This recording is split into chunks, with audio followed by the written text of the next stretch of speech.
आज की इस वीडियो में हम देखेंगे डॉक्यूमेंट्स रिक्वायर्ड फ्रॉम कस्टमर। जो डिफरेंट कस्टमर होते हैं उनसे कौन कौन से डॉक्यूमेंट्स हम कलेक्ट हमें करना चाहिए for the purpose of mutual fund investment. देखिए, म्यूचुअल फंड में अगर फर्स्ट टाइम कोई इन्वेस्ट करता है तो उसका केवाईसी होता है। केवाईसी मतलब नो योर क्लाइंट या नो योर कस्टमर। तो उसके पास से प्रूफ ऑफ आइडेंटिटी जिसमें पान कार्ड या आधार कार्ड चल सकता है, प्रूफ ऑफ एड्रेस जिसमें आधार कार्ड या लेटेस्ट इलेक्ट्रिसिटी बिल, और उसके अलावा फोटोग्राफ पासपोर्ट साइज फोटोग्राफ चाहिए। और उसका जो केवाईसी का फॉर्म होता है वो फिलअप करके, जिसमें काफ़ी डिटेल ली जाती है, वो फिलअप करके आपको सबमिट करना होता है। जो भी डॉक्यूमेंट्स आप दे रहे हो वो सेल्फ अटेस्टेड होना चाहिए।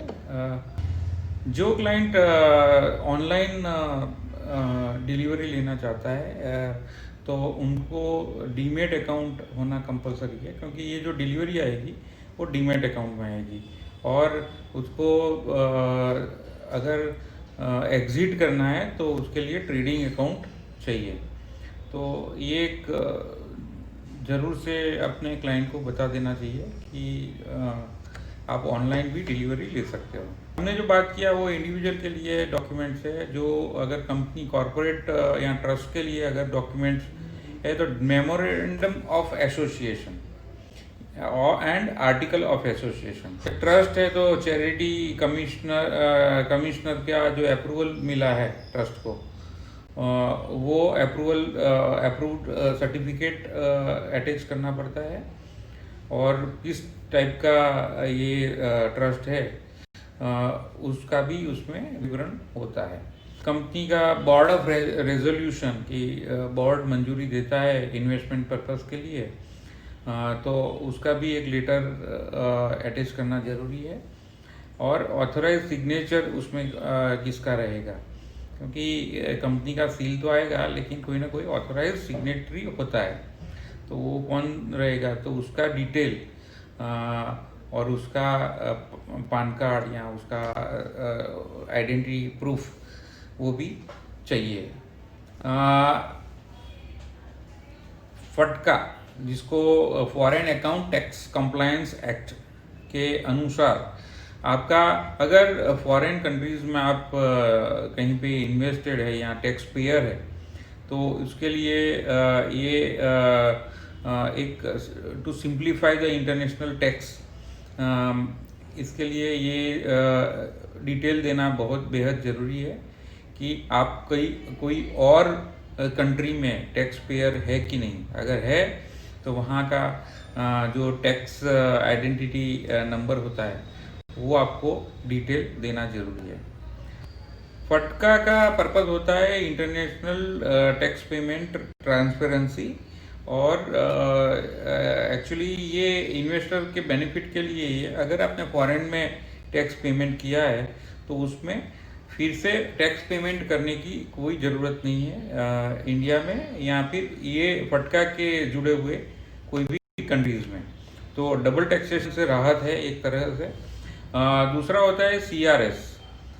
सीआरएस में ग्लोबली टैक्स पेयर के पास कितना वेल्थ या कितना एसेट्स कहाँ पे मौजूद है उसकी डिटेल देनी पड़ती है, और उससे भी क्लियर अंडरस्टैंडिंग होती है कि ये इन्वेस्टर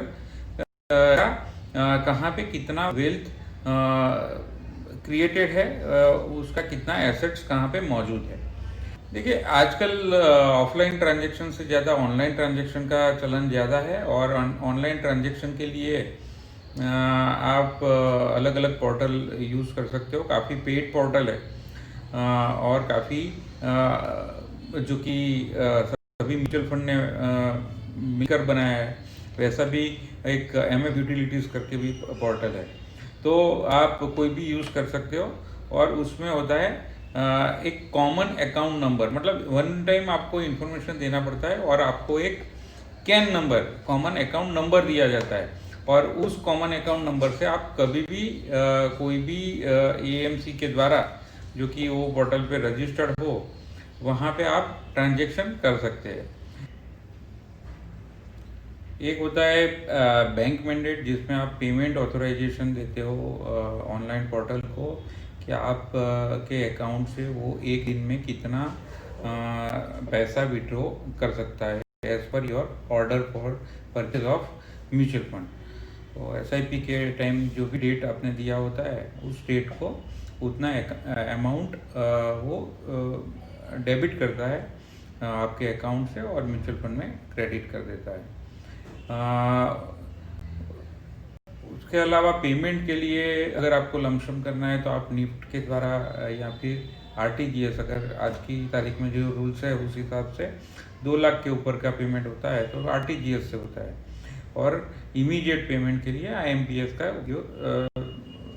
का तरीका होता है। और ECS, तो पेमेंट ऑथराइजेशन जो आपने दिया वो एक तरह का ECS ही है। तो NRI और जो पर्सन इंडियन ओरिजिन वो जो पेमेंट करते हैं उनका अकाउंट होता है NRE या NRO अकाउंट, NRE या NRO अकाउंट, दो में से एक अकाउंट से वो म्यूचुअल फंड में ट्रांजेक्शन कर सकते हैं। अच्छा, बाहर से जो पेमेंट आता है तो उसके लिए फॉरेन इनवर्ट रेमिटेंस सर्टिफिकेट लेना पड़ता है, क्योंकि जब भी बाहर से पेमेंट आता है तो फॉरेन एक्सचेंज एक्ट के हिसाब से ये सर्टिफिकेट लेना ज़रूरी है।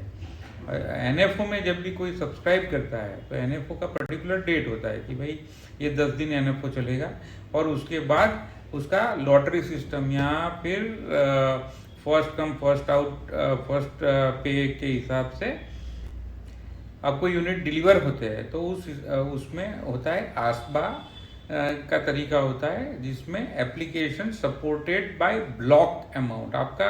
आपके सेविंग अकाउंट में ही कुछ सेविंग या करंट जो भी अकाउंट है उसमें आपका कुछ अमाउंट जो NFO में भरा है वो ब्लॉक किया जाता है। और अगर आपको वो NFO में आपने सब्सक्राइब किया और आपको वो NFO में डिलीवरी मिलती है तो वो पर्टिकुलर अकाउंट डेबिट हो जाता है। सिस्टमेटिक इन्वेस्टमेंट प्लान एक बढ़िया तरीका होता है इन्वेस्टमेंट करने का। म्यूचुअल फंड में इन्वेस्टमेंट करने के लिए फॉर एग्जांपल आपने हर महीने की 7 तारीख को 5,000 रुपया एक पर्टिकुलर म्यूचुअल फंड में आपको इन्वेस्ट करना है। तो कॉमन अकाउंट नंबर आपने दे दिया, अगर आप ऑनलाइन ट्रांजेक्शन की बात कर रहे हैं तो कॉमन अकाउंट नंबर के में से आपने ऑर्डर दे दिया और बैंक मैंडेट होगा तो उस 7 तारीख को 5,000 आपके अकाउंट में डेबिट होके उस पर्टिकुलर म्यूचुअल फंड में क्रेडिट होगा और उस डेट का NAV के हिसाब से आपको यूनिट्स मिलेंगे। ठीक है, तो ये हुआ SIP। दूसरा होता है सिस्टमेटिक विड्रॉल प्लान। ये जो पेंशनर है या फिर जो रिटायर्ड लोग हैं उनके लिए ये बहुत ही बढ़िया तरीका होता है। एक तरह का पर मंथ या पर क्वार्टर या एनुअल बेस आपको आपने जिस डेट को तय किया उस डेट को आपको विड्रॉल मिल जाएगा। अगर मंथली फॉर एग्जांपल आपने अगर मंथली विड्रॉल रखा है और हर महीने की 1 तारीख को आपको 10,000 या 15,000 आपके जो कॉर्पस है आपका फंड में जो भी कॉर्पस है वहाँ से आपको विड्रॉ करना है तो वो पहली तारीख को आपके म्यूचुअल फंड में उतने यूनिट्स बेच के उतनी अमाउंट के यूनिट्स बेच के आपको आपके बैंक अकाउंट में क्रेडिट देगा। तो उसको बोलते हैं सिस्टमेटिक विड्रॉल प्लान। तीसरा होता है सिस्टमेटिक ट्रांसफर प्लान। आपके पास ये भी आपको मैं एग्जांपल के बताऊंगा कि आपके पास 1 लाख रुपया है, आप लमसम अमाउंट कोई भी म्यूचुअल फंड में इन्वेस्ट नहीं करना चाहते। आपको लगता है कि जैसे इक्विटी मार्केट काफ़ी वॉलेटाइल रहता है और शायद मार्केट डाउन भी आ सकता है, शायद ऊपर भी जा सकता है, तो आप क्या करोगे, एवरेज आउट करने के लिए आप एक डेब्ट फंड में इन्वेस्ट करोगे, लिक्विड फंड में इन्वेस्ट करोगे जहाँ पे 7 दिन के बाद कोई भी एग्जिट लोड नहीं लगता और किसी एक मंथली अगर डिसाइड किया तो किसी एक तारीख को, मतलब आपने डिसाइड किया कि 10 तारीख को मेरे डेब्ट फंड से मेरे ये पर्टिकुलर इक्विटी फंड में इतना रुपया, मान लीजिए 2000 रुपया ट्रांसफ़र होना चाहिए, तो वो ट्रांजेक्शन सिस्टमेटिक ट्रांसफ़र प्लान के थ्रू हो सकता है। नॉमिनी रखना बेहद ज़रूरी है। नॉमिनी के सिवा काम करना ही नहीं चाहिए, खास करके फाइनेंशियल प्रोडक्ट्स में। तो नॉमिनी आप अपने कोई भी रिलेटिव्स को, या अपने अगर मैरिड है तो स्पाउस को, या अगर कोई अनमैरिड है तो अपनी मदर को या फादर को नॉमिनी रखें।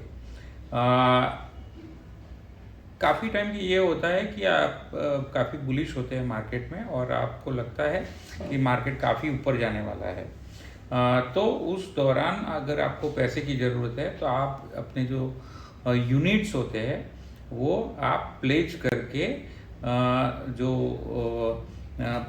आप उसके सामने लोन भी ले सकते हैं। तो उसको बोलते हैं मनी अगेंस्ट होल्डिंग। और आपने जो प्लेज किए, मतलब वो आप बेच नहीं सकते उतने यूनिट्स, क्योंकि आपने कहीं ना कहीं एक तरह से गिरवे रखे हैं।